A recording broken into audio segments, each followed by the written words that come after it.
Bienvenidos de regreso a su podcast Mente en Contexto. Y el día de hoy estamos con la señorita Irene. ¿Cómo estás, Irene? Aparte bien. ¿Otra vez? Justo porque te pregunté de nuevo. ¿De qué vamos a hablar hoy? Ansiedad. ¿Cómo te da la palabra? ¿Cómo estás? Sí. Bien. ¿Qué es bien? Pero no ansiedad como tal, o bueno, ¿cómo categorizarías el tema que vamos a tratar hoy? O sea, ¿a qué me refiero? Yo iba a decir, no íbamos a hablar de la ansiedad normal, pero la realidad es que es la ansiedad normal. Solamente que representada en infantes. Uh-huh. Se hace, y es lo que te comentaba, por ejemplo, pues yo no soy tan experto en infantes porque no me dedico a los niños. Entiendo como todo, por ejemplo, en un adulto, el tema de la ansiedad muchas veces es por el tema de sobrepensar, de la rumia, o incluso puede ser una situación predictoria que ni siquiera alcanzas a notar que lo estás pensando, que lo estás sintiendo. Simplemente empiezas a sentir muy abotagado, muy angustiado, tu corazón empieza a latir, te empiezas a sentir con ganas de salir corriendo, y de cierta manera en los adultos puedo llegar a intuir o puedo llegar a generar esta intervención mediante el reconocimiento de las sensaciones de tu cuerpo, el reconocimiento de lo que para ti es una amenaza y el reconocimiento probablemente del sobrepensar que te puso en esa situación ansiosa. Sin embargo, en niños, ¿cómo se gestaría un proceso de ansiedad? Interesante. Pues es que normalmente con niños es como los miedos, como que lo primero a lo que relacionan no es ansiedad, sino al miedo. Porque normalmente pues los niños presentan muchos miedos, que es muy común y normal en esa etapa, pero ya llega a notarse algo diferente a lo que es el miedo, como la idea de el qué va a pasar, o que ya no quiero dormir, ya no quiero que llegue la noche porque algo malo va a suceder. Entonces ahí digamos que ya se pudiera estar presentando la ansiedad.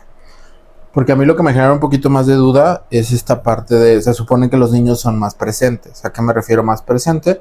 Más aquí y ahora. Uh-huh. Más con menos ruido mental, vamos a ponerlo de esta manera, ¿no? Que un adulto, pues, que tiene que estar pensando en compras, que tiene que estar pensando en gastos, que tiene que estar pensando en el trabajo, que tiene que estar pensando en la pareja, que tiene que estar pensando en papás, tiene que estar pensando en hijos, si tienes hijos, en una independencia económica, bla, bla, bla, bla, y puedo seguir y generar un cuadro de ansiedad justo aquí y ahora conmigo. Pero lo que me genera más...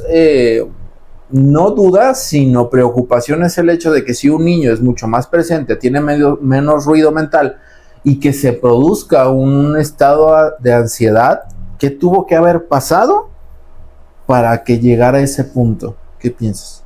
Pues justamente de lo que habíamos estado grabando anteriormente, de lo que es trauma o estrés postraumático, normalmente en niños sucede debido a un suceso que llega a provocar, digamos, un trauma o una alteración en la persona, en el pequeño. Ejemplo, tuve una paciente que estaban con su familia y los asaltaron en el estacionamiento. La niña fue testigo, vio todo, la persona que llegó armada, se dirigió al papá, ella vivió todo eso. ¿Y qué pasó? Que después ya tenía miedo a salir, tenía miedo a viajar, le preocupaba que sus papás salieran sin ella, le preocupaba que ahora tenía que llegar a casa. Entonces sí, a veces sucede que por un suceso llega a provocar que el niño presente ansiedad. Okay. ¿Cómo fue el tratamiento con el pequeño? ¿Con la pequeña? Pequeña. O pequeñe, para no meternos en pedos. Pues estuvimos trabajando precisamente el suceso, lo que pasó durante tiempo atrás. Es que ese suceso ya había sucedido tiempo atrás, uh-huh. Pero en meses después los papás se dieron cuenta de que ya pasó todo esto, de que ya no quería salir, de que le preocupaban sus papás. Incluso en la noche era más que ya no quería dormir sola, sino quería estar durmiendo con sus papás. ¿Por qué? Porque le daba miedo la oscuridad, y la oscuridad para ella representaba de que muerte o que algo malo fuera a pasar en la noche. Que un niño esté pensando en muerte, qué angustioso. Y no es ella la única, ¿sabes? Siempre que atiendo niños relacionan la oscuridad con la muerte. Y ella tenía miedo a eso, que sus papás murieran o que algo malo les pasara.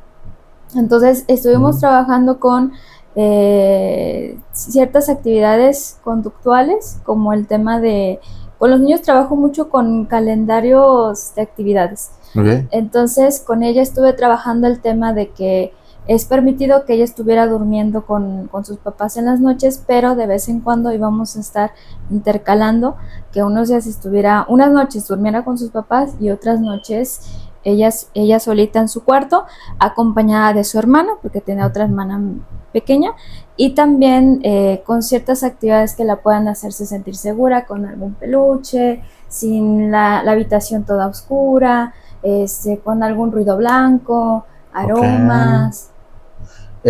¿Has escuchado del pequeño Albert? Sí, de Watson. Ok. Ahorita cuando dijiste lo de la noche y lo de la muerte, no pude evitar voltear a ver un acondicionamiento pavloviano. Esta parte donde naturalmente ante la noche podemos pensar en la incertidumbre o incluso en la muerte por una situación de que no estamos viendo, que podría llegar a ser un tanto más instintivo, creo que es la palabra correcta, o que sea algo más natural de parte del pequeño, y que de repente se ve emparejado o se ve asociado con eventos que pasaron. Por ejemplo, en el caso del asalto, ¿fue en la noche? No, fue casi en la tarde, como 6, 7 de la tarde. Y entonces representó los miedos, o sea, la situación traumática se representó por miedos nocturnos. Sí, Ok. porque durante el día ella muy bien. Nomás llega a la problema. noche. Ahorita lo que pudiera yo estar pensando, generando una hipótesis, obvio, no estoy frente al caso, obvio no, digamos de cierta manera como para nutrir. O sea, ¿qué pasaría si es un tanto, vuelvo otra vez, un condicionamiento pavloviano? Que podría ser un miedo a la soledad, al estar sola, al estar indefensa. Y que justo en la noche no puedo evitar voltear a ver variables como muy conductuales o muy de análisis funcional, ¿no? Esta parte como de, pues igual el hecho de estar en la noche sola, se sentía desprotegida, generaba esta sensación generaba estas respuestas, por ejemplo, llorar, gritar, esconderte bajo de las sábanas, como estas conductas evitativas del miedo que hacían que los papás se la llevaran a su cuarto. Que al fin del día considero que dentro de tu intervención también inherentemente usaste pavloviano. ¿En qué aspecto? Pues bueno, mira, no se prohíbe la conducta de ir con los papás, pero se empieza a asociar con situaciones tranquilas, como es un peluche, como es un ruido blanco, el hecho de estar sola, como para ir como contra condicionamiento. Algo que me llama mucho la atención, saliéndome mucho de lo técnico, es de repente que cuando tenemos una situación de un pequeño ansioso, los papás tendemos a sobreproteger o sobre reaccionar. ¿A qué me refiero sobre reaccionar? Esta parte de la sobreprotección, de no hagas nada, de vente, yo te cuido absolutamente todo, o viceversa, invalidar completamente la situación de, ay, no tengas miedo, güey, no pasa nada, mira, no pasa nada. Cuando probablemente el niño, y regresando a la premisa donde inicié, donde es totalmente presente, o sea, sé que es más complicado que exista un sobrepensar en niños menores a 6 años, cuando apenas están generando un diálogo interno, por así decirlo, apenas están dominando el diálogo completo. Sí llega a haber estos procesos donde los papás tienen mucho que ver, porque de primera instancia, pues otra vez regresando a la definición de ansiedad, ¿no? Es el estado mantenido predictor de una amenaza. O sea, el cuerpo se encuentra en riesgo de alguna situación y está previniendo esa amenaza por medio de ciertos recursos. ¿Qué situación en particular pudiera estar viviendo el niño fuera de un trauma que pudiera generar ansiedad? Fuera de un trauma, a veces también es que... O más bien, no un trauma, perdón, corrijo, porque obviamente si va a ser a donde lo quería llegar, si es como un trauma, más bien ante un trauma no evidente. Un ejemplo, entrar a la primaria. O sea, que para todos los demás pudiera generarse como esta sensación de que no hay bronca, pero para el niño pueda incluso presentarse por... ¿cómo se llama cuando... el nombre científico cuando... en neurosis? Sí, en neurosis nocturna, Simón. O sea, como... ¿qué podría encontrar el pequeño dentro de la entrada a la primaria que pudiera ser ansioso para la persona? ¿Antes de entrar? Ajá. O incluso también, mucho de lo que vi también antes de entrar, es que la ansiedad, muchas veces los niños quieren dejar de ir a los lugares sociales que frecuentaban. Escuela, con amigos, con familiares. Como empieza este punto que decías de tu consultante en particular, que dejó de frecuentar situaciones sociales. O sea que dentro de esos elementos podrían encontrarse que juegan un papel importante para evitar las situaciones sociales cuando probablemente no son el detonador. No sé si me voy a entender con la pregunta. Que se lleguen a limitar de diferentes áreas en base a la ansiedad, pues, o sea, el evitar la ansiedad. ¿Y tu pregunta es? ¿Qué elementos podría encontrar un pequeño que les produzca ansiedad en una parte social?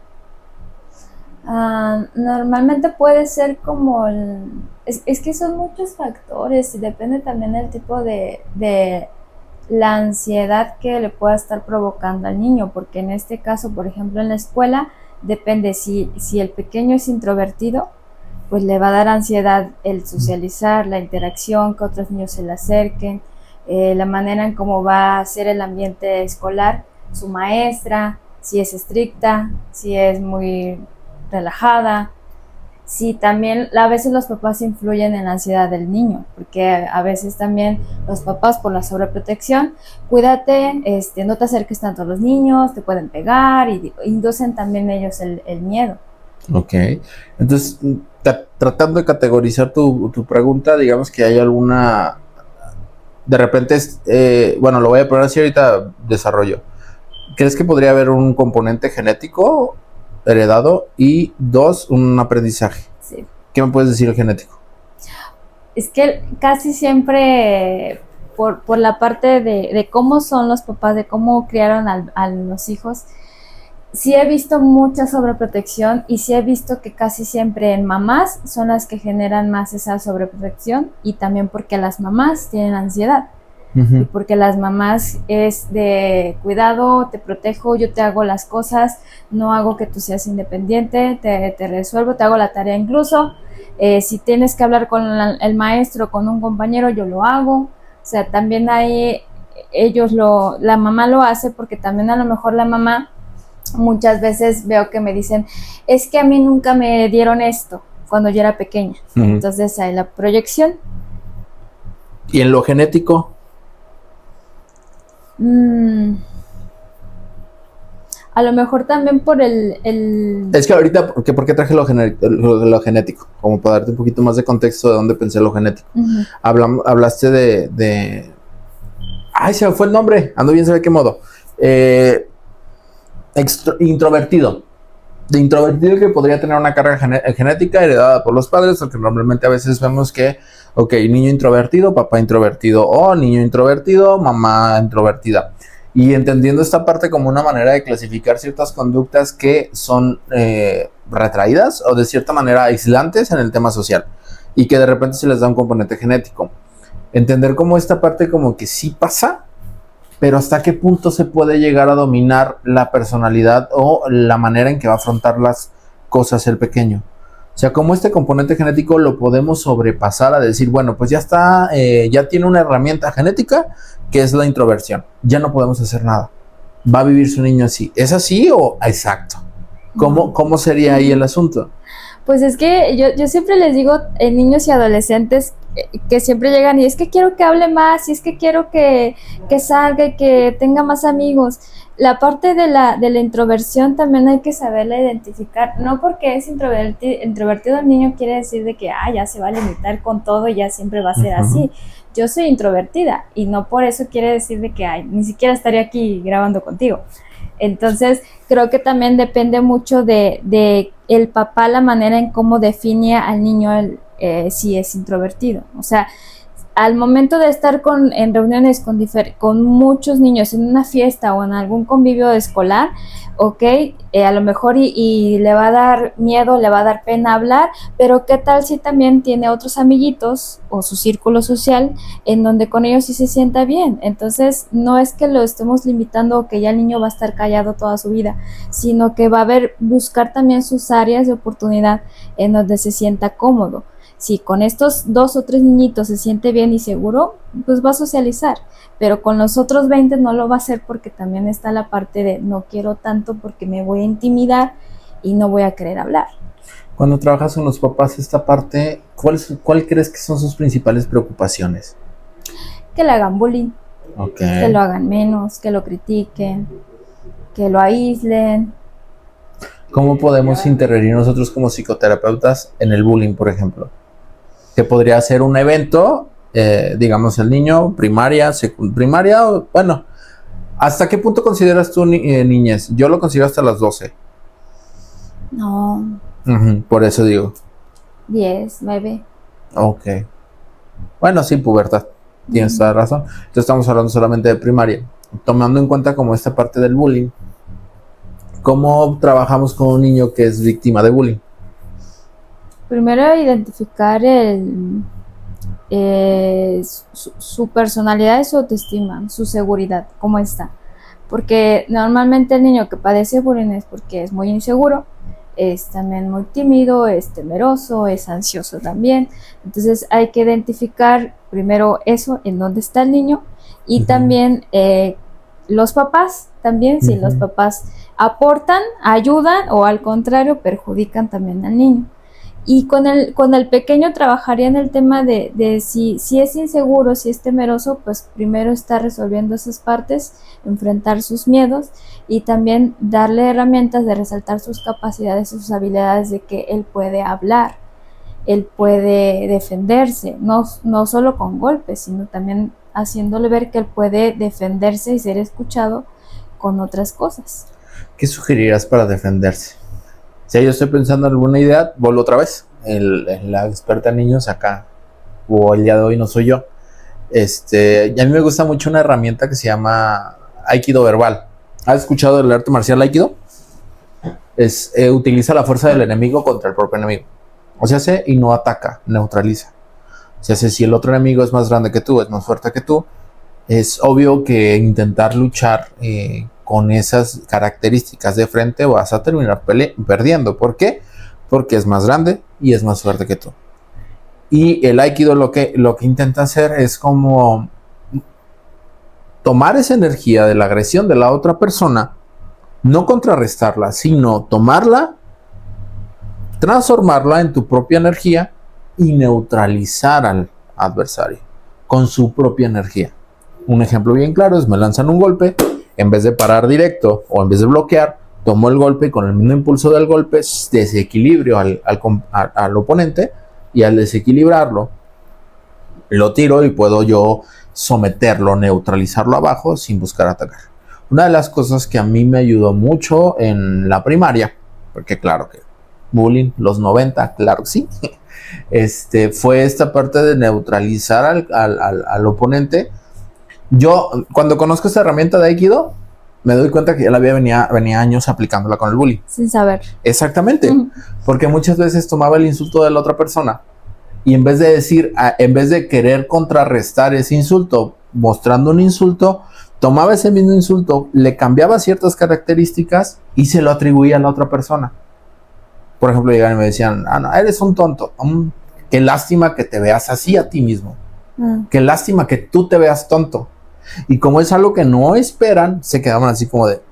y se iban. Digo, en ese tiempo yo no entendía, solamente sabía que funcionaba. Y cuando veo ese tipo de situaciones o escucho de repente que el bullying el bullying se lo hacen a quien se enoja. Y que también pienso de cierta manera, pues sí, pero la realidad es que el bullying está hecho para hacerte enojar. Y que muy pocas veces vas a poder dominar eso, porque no es como que haya una clase específica en primaria que cómo actuar frente al bullying. O que incluso las reglas, me pasó con un consultante esta semana, las reglas que vemos de repente en libros de cómo lidiar con el bullying, te hacen pensar que si sigues las reglas tal cual son, vas a dejar de sentir. Vas a dejar de sentir enojo, vas a dejar de sentir tristeza, vas a dejar de sentir repudio incluso por ir a la escuela o por ir a un lugar en específico. Y entonces, de cierta manera, esas reglas te hacen sentir que lo estás haciendo mal. Entonces, en lugar de abonar, restan en el aspecto específico de que hay ciertas personas que esas reglas contra el bullying no van a funcionar.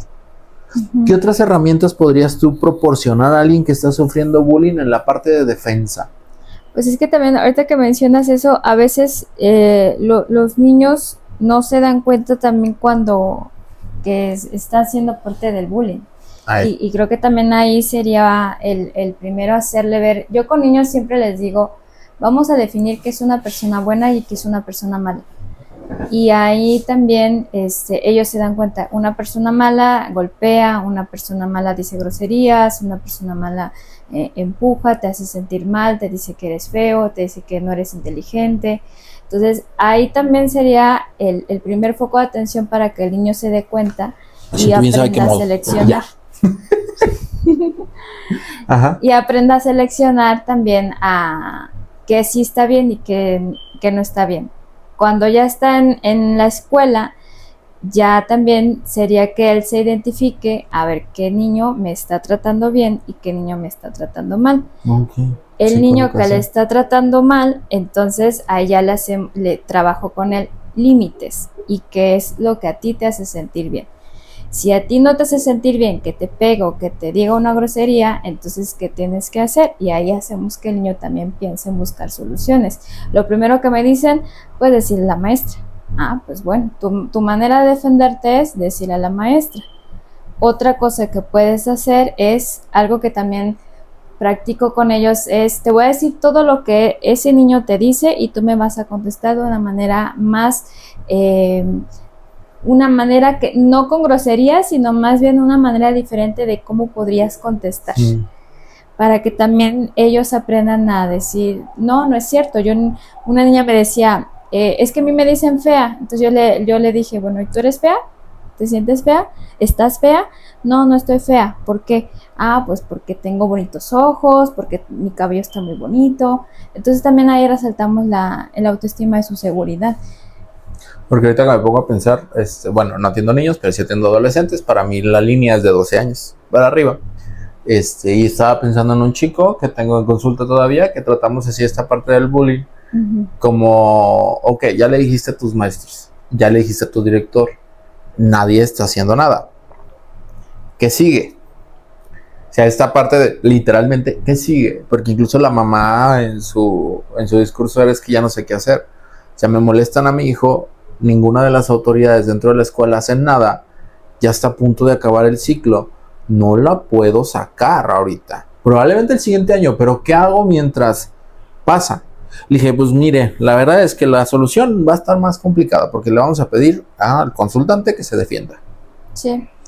¿Por qué? Pero primero, antes de, necesitamos proteger ciertas situaciones. ¿A qué me refiero proteger ciertas situaciones? Sí, evidenciar, sí, documentar el hecho de que las instituciones, de que los funcionarios de las instituciones públicas donde acude su hijo a escuela no están haciendo absolutamente nada. ¿Vale? Segundo, también cuidar la integridad del pequeño. ¿Por qué? Porque si era una situación de 1 contra 10 personas. Okay.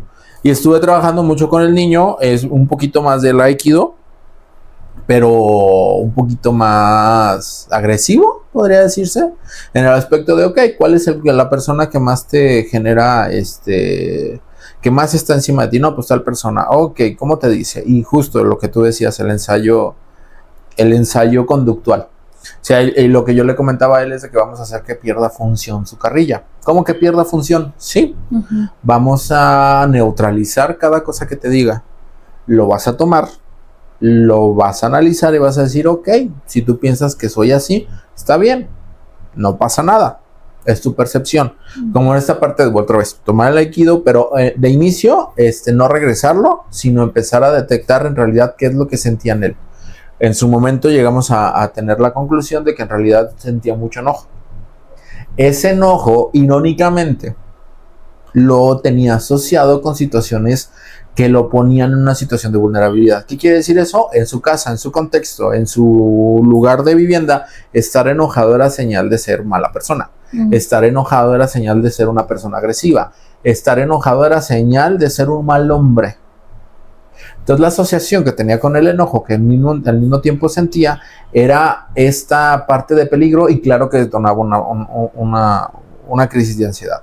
Cuando teníamos esa crisis de ansiedad, pues claro que ya no se podía defender. O sea, con esta parte vamos a hacerlo más especializado, más agresivo. Ok, vamos a ver, ok, ¿estás enojado? Sí, estás enojado. ¿Por qué estás enojado? Claro que es normal que estés enojado. Ahora, ¿qué podemos hacer frente al pequeño que te está haciendo sentir enojado? Pequeño, el cabrón estaba igual de grande que yo. Pero bueno, el punto que quería llegar es de que Una vez que reconoció eso, que se dio cuenta que las sensaciones que sentía eran normales, le permitió neutralizar a esa persona de manera verbal, no agresiva, más bien no llegó a la agresión física, sino de manera verbal, y que paulatinamente fue haciendo que los demás personas dejaran de molestarlo. Como ya vio que respondió, como ya vio, y que me viene mucho a la mente la frase del valiente vive hasta que el cobarde quiere. Bueno, en esta parte, cuando ya empieza a ver la persona que está agrediendo, que la otra persona sí es capaz de defenderse, es cuando ya se la empieza a tomar más. Aterrizándolo donde, si bien las situaciones ansiosas son totalmente naturales, ¿a qué me refiero que son totalmente naturales? El ser humano venimos predispuestos de cierta manera a tener esta herramienta que nos ayude a poder lidiar con los peligros que tenemos enfrente o a predecirlo si hay elementos específicos que hacen que esa ansiedad se vuelva un obstáculo para tu día a día.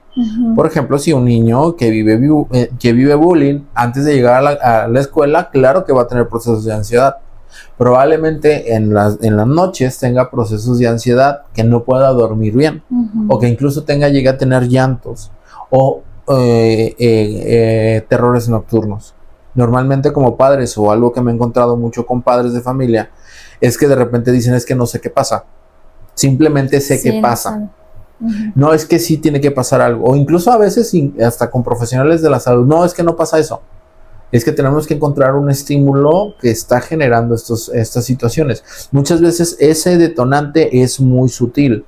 ¿A qué me refiero sutil? Muchas veces son situaciones muy específicas que incluso no pasan en el contexto externo, sino son una situación interna, una conducta privada que genera esa reactividad física que hace que la persona presente ansiedad, y que muchas veces puede ser tan sutil como el hecho de que una maestra le recuerda a alguien de la familia que tiene conductas violentas contra la persona, o que incluso puede devenir de una situación de vulnerabilidad en otro contexto completamente diferente, y que sí existen entre lo genético y lo aprendido una unión que deriva en ciertos pensamientos que generan como esta parte de: no voy a preocupar a mis papás con esto. No, o que de repente vemos a niños muy vulnerados sexualmente, aquí vamos a hablarlo con todas sus palabras, que se le dice: si tú le dices a tu papá, si tú le dices a tu mamá, va a haber una consecuencia para tu mamá y tu papá. La van a pasar mal tu mamá y tu papá.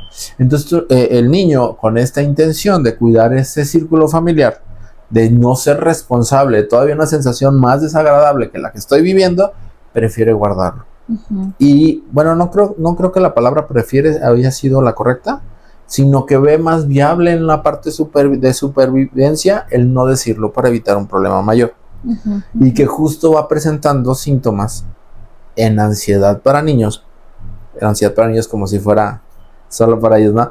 Ansiedad que se presenta en niños son situaciones muy específicas donde podemos tener llorar, no querer ir a lugares, no dormir con la luz apagada, dolor de estómago, dolor de cabeza, pasa. Llantos completamente sin aparente razón, de repente que no querer entrar o no querer hacer una actividad en específico, llegar a una rabieta de desesperación. O sea, y muchas de estas situaciones, muchas de las situaciones que se plantean dentro de un proceso ansioso para un niño, tiene que ver con esta parte de no saben externar lo que les está pasando. Y el decir que no saben externar no es culpabilizar o responsabilizarlo de no sabes, sino que no ha encontrado en su contexto esas personas que le indiquen exactamente cómo se siente y por qué se siente como se siente. ¿Qué piensas? Sí, a mí siempre con niños yo les digo a los papás: no solamente voy a trabajar con él, sino también con todo lo demás, porque principalmente lo primero que también trabajo es lo de las emociones. Si el niño puede expresar sus emociones, y si el tema emociones se habla en casa, y la mayoría de los que reprimen es porque también los papás no expresan, no comunican, no le preguntan al niño cómo está, cómo se siente. O lo hacen, pero lo hacen de manera general. ¿A qué me refiero? También yo me he topado con mucho de que solamente hay 3 emociones: felicidad, tristeza y enojo. ¿Estás feliz? ¿Estás triste? ¿Estás enojado? Sí. O sea, ¿qué te molestó? No es molestia. ¿Tú estás triste? No es tristeza. Tú estás... pero no estás feliz. Y es como esta sobregeneralización de que te dicen, no, sí, en la casa sí hablamos de emociones. Yo le digo a mi hijo que sí, puede estar triste. Yo le digo a mi niña que claro que es normal que esté triste. Sí. Pero no alcanza a notar como toda la variedad de emociones diferentes que existen o que también entendemos nosotros los adultos a juzgar a la situación en base a como nosotros lo hubiéramos vivido. Yo me hubiera enojado. Pero tal vez tu pequeño se decepcionó, se frustró, se sintió atacado, se sintió vulnerable, se sintió, no sé, avergonzado. Esa es otra cosa, de que también los papás, la manera en cómo ayudan o afectan también, porque la mayoría de papás a veces, dependiendo del tipo de crianza, es de que notan una desesperación de que quieren que ya el niño se aprenda a defender o aprenda de que ya es que necesito que lo... Es fácil que digas que no, o es fácil que vayas y le digas a la maestra. O sea, también hay falta de empatía del papá hacia el hijo, que no se ponen en el lugar de cómo está el niño.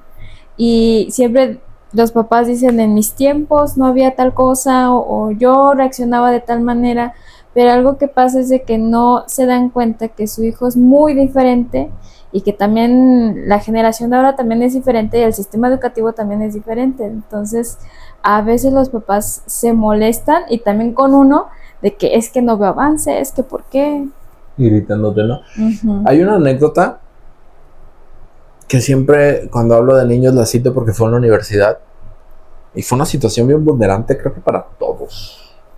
Nos mandaron a hacer prácticas, no me preguntes cómo, pero terminamos en una zona militar con niño de capitán.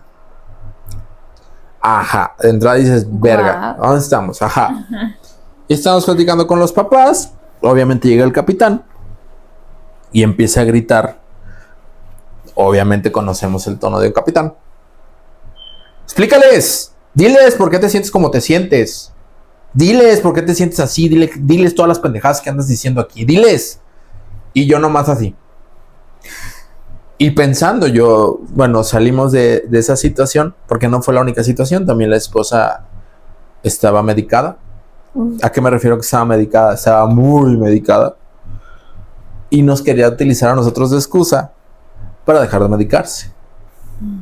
Como esta parte como de, ¿y qué piensa usted? No, es que venimos con el niño. No, pero mira, me da tal, me da fluoxetina, me da sertralina, me da el completo, clonazepam, todo. Alorparidol, bueno, todo. Y era como de, ¿verdad que lo tengo que dejar de tomar? Y yo no soy psiquiatra de entrada. Y aunque lo fuera, no estoy en posición de invalidar una receta que no sé ni por qué se la dieron.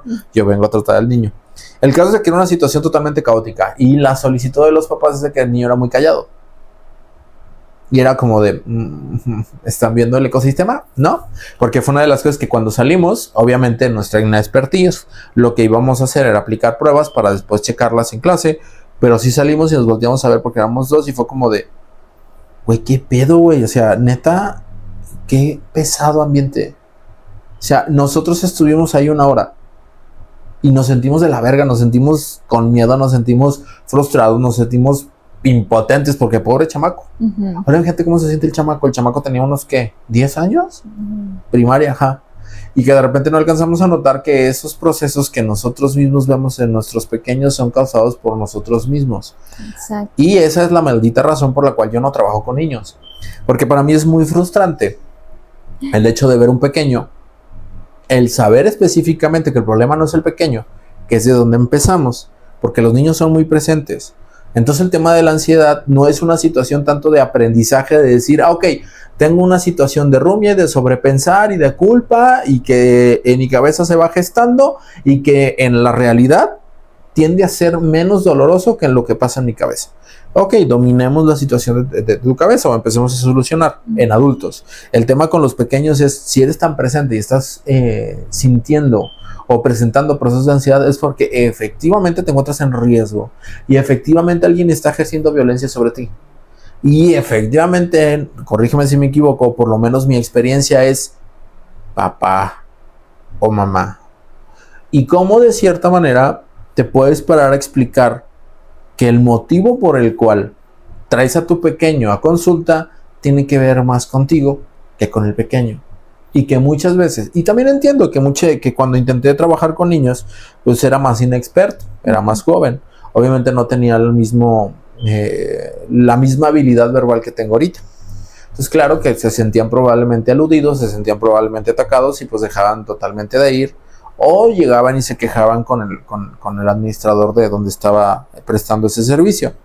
Al punto que quiero llegar es de que es muy complicado, por lo menos para mí, desde una parte terapéutica, el ver adelante de mí al objeto de esa ansiedad y no poder hacer nada. Porque el objeto de esa ansiedad es como de, güey, pues yo te estoy pagando para que arregles un problema que yo mismo produzco. Es como de, creo que es un dilema muy ético en el cual me encontré muchas veces que dije, ¿sabes qué? Mejor niños no. ¿Qué piensas tú? Pues no, yo no, yo sí soy yo soy directa en la primera sesión de que Es usted, hijo de su puta. sí, o sea, son ustedes y no, y sí les soy honesta de que por más que yo trabaje con el niño, pero ustedes no cambian, entonces no va a haber ninguna solución. Entonces ya de ellos dependerá si de verdad quieren participar y si no, pues ok, síganlo trayendo, pero pues hasta No va a donde ustedes pasar quieran. nada, Simón. Ujú. Porque sí, por ejemplo, con adolescentes me es más sencillo porque literalmente me siento con los adolescentes y digo, a ver, carnal, tu jefe o tu jefa dice que tú eres la bronca. Y la neta, dime, ¿tú eres el pedo? No, pues yo nada más hago X, pues no eres la bronca, güey. Ok, tenemos a alguien allá afuera que me está solicitando a mí cambios en ti porque tú eres el problema. Si yo el día de mañana les digo X o Y razón, probablemente te dejen de traer. ¿Qué te parece si empezamos a hacer cosas que cambien para ellos, pero que te den herramientas para ti, para poderte defender de estas personas que te están violentando, porque te están violentando, y también para que puedas hacer una vida más plena para ti? Ujú. Me dicen, va, jalo, sin broncas. Y muchas veces es reconocer, incluso me tocó a mí un consultante que, o sea, una de las cosas, al final de mis procesos, al final de mis sesiones, siempre pregunto ¿qué te llevas? Y recuerdo que ese tema lo tratamos como 3 minutos al inicio de la sesión. Y voltea y me dice que le tengo miedo a mi mamá. O sea, se trabajaron como de toda la hora completa, se trabajaron más cosas. Se le quedó solo eso. Exactamente. Que le tengo miedo a mi mamá. Ujú. Y yo, ¿por qué vienes? Por ansiedad. Si es ansiedad o es miedo de estar todo el tiempo con tu mamá. Es miedo de estar todo el tiempo con mi mamá. Exacto. ¿Cómo te sientes cuando lo dices? Uno pensaría en su juicio de fuera, decir, güey, pues si le tienes miedo a tu mamá, de seguro te sientes culpable, te sientes bien triste, te sientes decepcionado, Enojado, ¿no? te sientes, pero lo dices desde fuera de algo que tú no estás viviendo, que tú no ves que tú no vives el proceso de tenerle miedo a tu mamá. Ujú. Y cuando ¿qué piensas de eso? ¿Cómo te sientes de eso? De que reconoces de que le tienes miedo a tu mamá. Me dice, me siento más liberado, ¿sabes? Ujú. Como que ya sabía, pero no quería hacerlo. Era como, pues probablemente sí es cierto. O sea, y no tiene nada de malo. O sea, no te convierte en mal hijo. Y también, ojo, no la convierte en mala madre. Ujú. Simplemente es que ha hecho ciertas cosas que a ti te han producido miedo. Y es como de... Empezamos a trabajar esta exposición. ¿A qué me refiero a esta exposición? De saber enfrentar o saber reconocer que la sensación que sentía era miedo ante la sobreexigencia de mamá y empezar como a decir, hey, hasta aquí me toca, porque también se hacía cargo de muchas responsabilidades. Lo que sí he encontrado muy grato en el trabajo en adolescentes es de que tiende a ser más rápido que con los adultos. No sé si te pasa. Como esta parte de como todavía no son, digamos que sus aprendizajes no están totalmente consolidados o sus reglas no están completamente consolidadas, es mucho más fácil moldear. Es mucho más fácil llegar a instaurar una regla nueva y se oye como algo que voy a yo dogmatizar. No, la regla en realidad lo hacemos en base a sus objetivos, en base a sus valores de vida. Pero llegar de cierta manera a identificar eso y poder moldear hacia la plenitud al consultante, para mí se me hace mucho más sencillo y también se me hace mucho más reconfortante porque los cambios se ven en automático. Ujú. Me han tocado sesiones, por ejemplo, me tocó un chavo, bueno, no, mira, no estaba tan joven. Tenía Adulto ya, joven. no, pues es que ya ahorita ya uno los ve chavos, 10 y tiene algo. 18 años y dices, no estás tan chavo, carnal, ¿sabes? Pero venía con un cuadro bien pesado. ¿A qué me refiero cuadro pesado? Su hermana se acababa de suicidar tenía sensaciones de extrema responsabilidad por lo que pasó. Me decía, o su motivo de consulta fue: me siento totalmente desconectado del mundo, me encierro en videojuegos, no quiero salir, a veces me siento que no soy yo, a veces siento que duro demasiado tiempo viendo al horizonte. Dije, ¡ay! Quien sabe de este tipo de situaciones, pues es un pasito a la psicosis. Es como de, ok, yo supuse que iba a ser un caso bien complicado, muy complicado, porque dije, ok, la situación está grave. Venimos de una situación donde probablemente el contexto familiar hizo que su hermana tomara la decisión de quitarse la vida. Y en la primera consulta, que para esto también fue muy caótica. ¿A qué me refiero caótica? Obviamente todos los síntomas que enuncié marcaban una persona muy evitativa, por lo cual se tomó en línea, por lo cual se tomó sin cámara. Exactamente. Es que no tengo cámara, me decía ella. Ajá. Es un juicio ese que hice yo. Y el que tú también hiciste fue un juicio porque no fue eso. En realidad no tenía cámara. ¿Sí me debe entender? Yo también pensé, lo mismo que pensaste tú, lo pensé yo. Dije, entonces sí auguraba una situación complicada. ¿Va? Empezamos a hacer la intervención. Lo único que realicé de manera puntual, que yo sabía que tenía que hacer en ese momento, era la psicoeducación. ¿A qué me refiero a la psicoeducación? Ok, lo que tú estás haciendo es disociación. Digo, no lo que estás haciendo, lo que te está pasando es disociación, es despersonalización, y son conductas evitativas hacia la realidad porque probablemente te duela mucho. ¿Cómo? Sí, ¿cómo que disociación? Ok, hay una situación a la cual no está siendo probablemente doloroso o desagradable para ti y tu cuerpo encuentra mecanismos de defensa, comillotas, es más complicado eso para que sea un poco más didáctico, donde deja de prestar atención al evento estresor, ¿va? ¿Qué es la despersonalización? Es exactamente lo mismo, pero es esta sensación de tu cuerpo de sentirse como en una burbuja, de sentirse como viendo una película, o incluso de escuchar como si estuvieras debajo del agua o a lo lejos, porque la situación que está pasando es bastante traumática para ti, lo cual tu cuerpo de cierta manera reacciona como última herramienta. Y entonces podemos hablar de la despersonalización. Ajá, sí. El que tú estés jugando demasiado tiempo va a ese punto de que y le decía, ¿qué pasa cuando estás jugando? ¿Cuál es el problema que reportas cuando juegas? No, pues es que me la paso muy bien. Exactamente.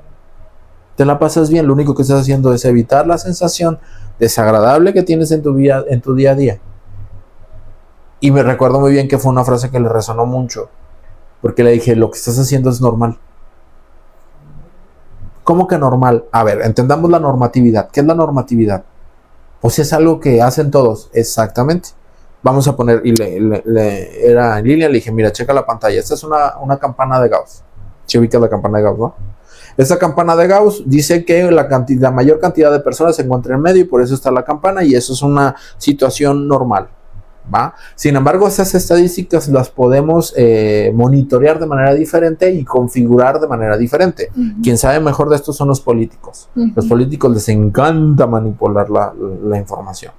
El punto es que en base a tu historia de aprendizaje, el hecho de que las únicas herramientas que tuvieras para enfrentar esa situación tan complicada haya sido la despersonalización y la disociación, siendo elementos o herramientas propiamente naturales del cuerpo, pues es normal porque no tienes otras herramientas para regular. Y fue como de, ¿entonces es normal lo que me está pasando? Sí, es normal en una línea lógica de eventos que te han estado pasando. ¿Es desagradable? ¿Es un problema en tu día a día? También. Pero a partir de esto nos va a permitir tener diferente visión de lo que está pasando.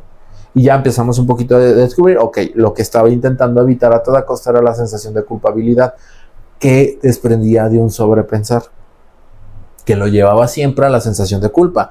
Y en esta situación de sobrepensar, empezaba otra vez con otra rumia que lo llevaba otra vez a la culpa, intentando alejarse.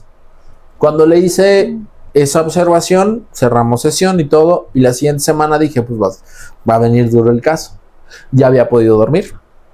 A lo que me refiero, ya había reestructurado, porque fue una de las cosas que le dije, ok, necesito que comiences a retomar tus horas de sueño, porque entre menos duermes, más vulnerable te encuentras, y entre más vulnerable te encuentras, menos recursos tienes para evitar esas sensaciones. El chavo durmió, el chavo empezó a normalizar y validar lo que estaba sintiendo en el aspecto de, pues es normal que me sienta así. Y en una semana recuperó su sueño, recuperó su escuela y me dijo, porque una de las solicitudes era ya no dejar de jugar videojuegos. Ujú. Le dije, ok, vamos a explorar esa situación. ¿Por qué quieres dejar de jugar videojuegos? Es que me está quitando demasiado tiempo. ¿Por qué te está quitando demasiado tiempo? Para no hacer el cuento tan largo, llegamos a la conclusión de que los juegos lo mantenían Distraída. Ajá, le gustaba y era lo único que encontraba en el contexto que le gustaba. Le dije, a ver, explícame algo. ¿Cómo le voy a hacer yo para quitarte la única cosa que te entrega un mínimo de conducta o de situación placentera en tu día a día? ¿Cómo lo voy a hacer? ¿Sabes de qué manera voy a fracasar si lo intentamos? Y fue como de, no hay problema si juegas.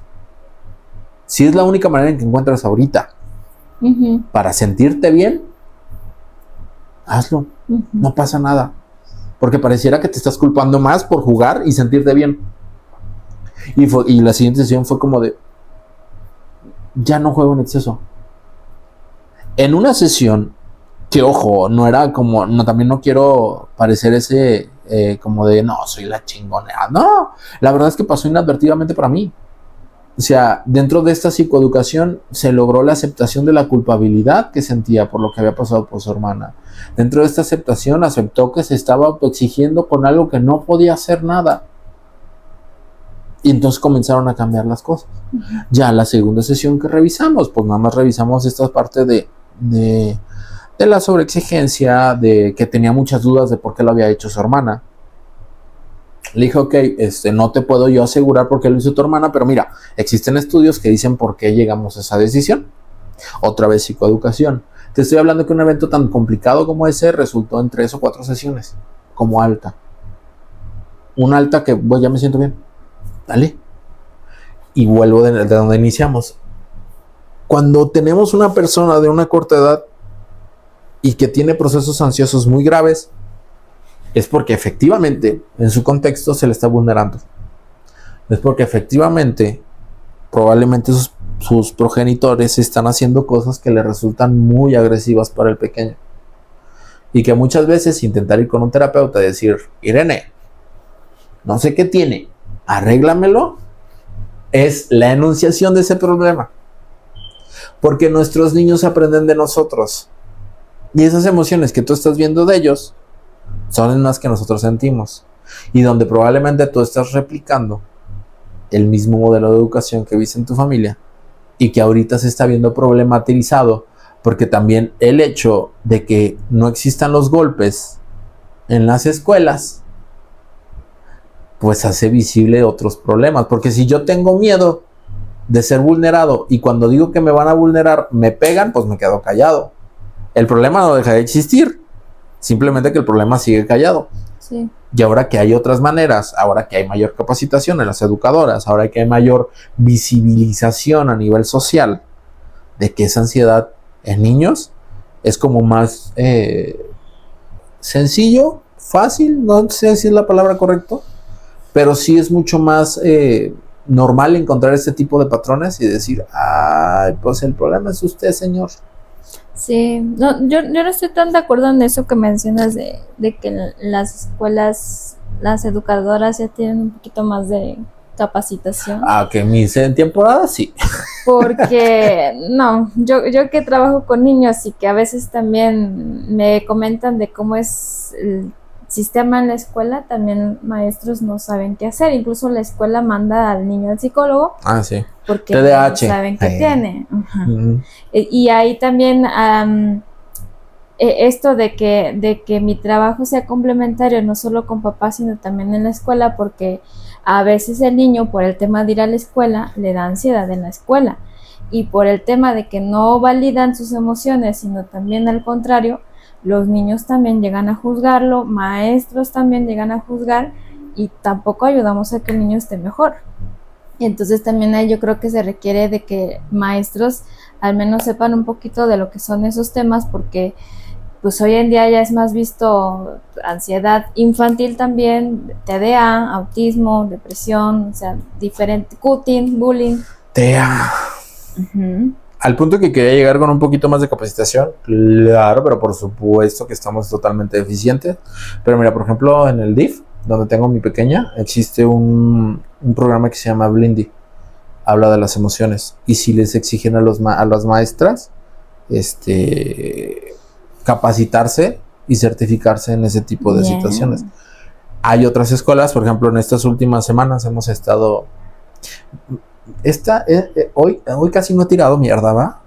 Hoy toca, sí, ya Bien. toca, ahí viene. Ah, Estuvimos visitando escuelas. ujú. Me resulta sumamente curioso que cuando llegamos a escuela de paga, no dogmatizada, o sea, si no religiosa, sí nos permiten la entrada que necesitan. Pero en cuanto llegamos a escuelas religiosas, Ujú. hijo de su pinche madre, puertas cerradas. Sí.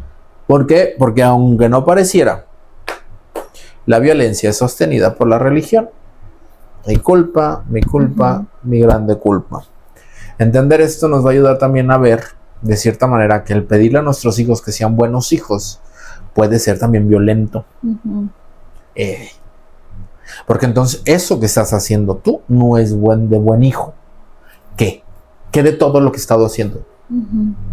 Es que te estás enojando. ¿Por qué se está enojando? Los niños buenos no se enojan. ¿Pero por qué te estás enojando? Es que no importa, Marcos. Los niños buenos no se enojan. ¿Por qué se está enojando? Ujú. Güey, le quitaron agua. No lo dejaron ir al baño. Ujú.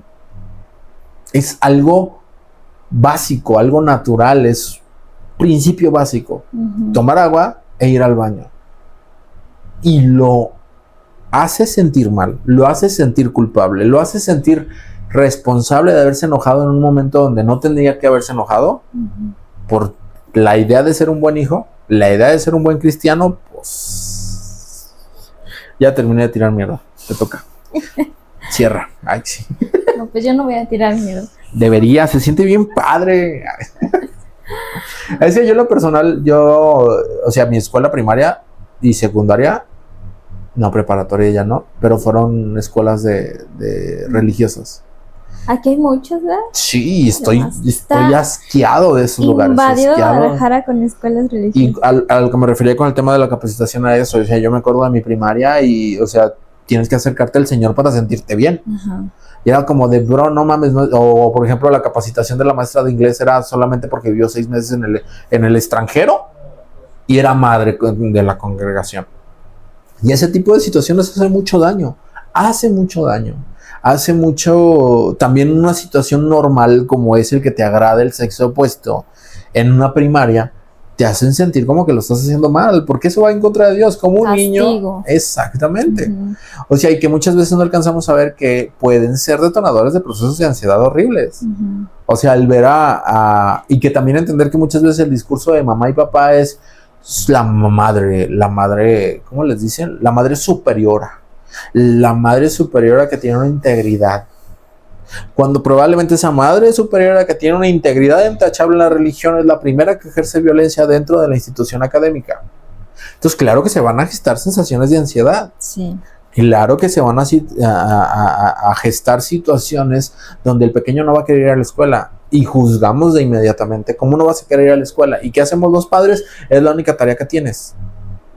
Entonces te llevamos a un lugar donde probablemente estén violentando y como tú ya normalizaste esa violencia, pues no vas a entender el punto de vista del pequeño.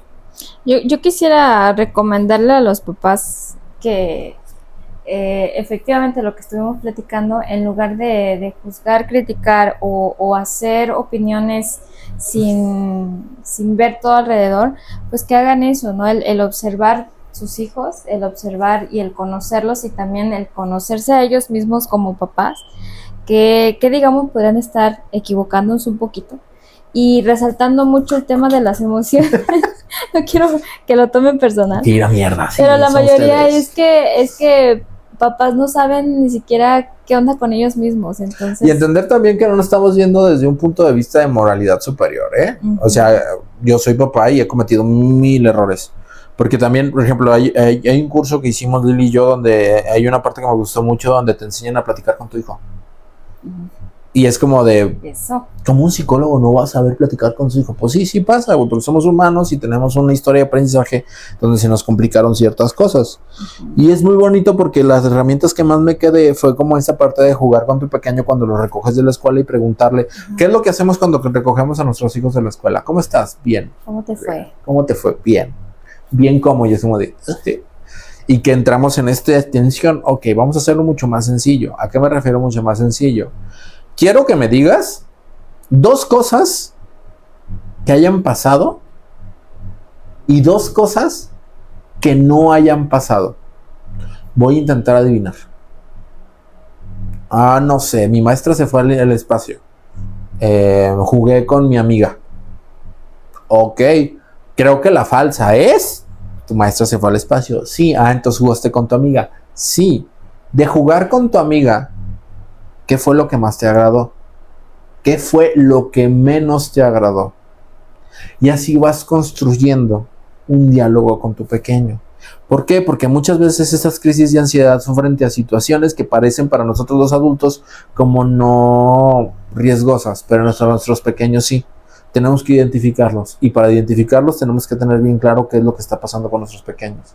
Y si nosotros no sabemos hablar con nuestros pequeños, ¿qué crees que va a pasar?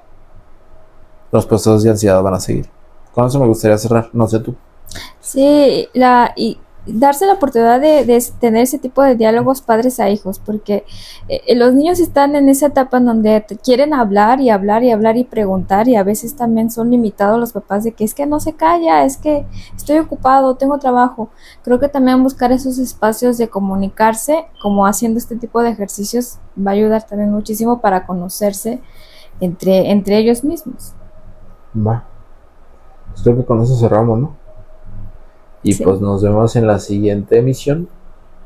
Que tengan un excelente día, tarde o noche. Bye. Bye.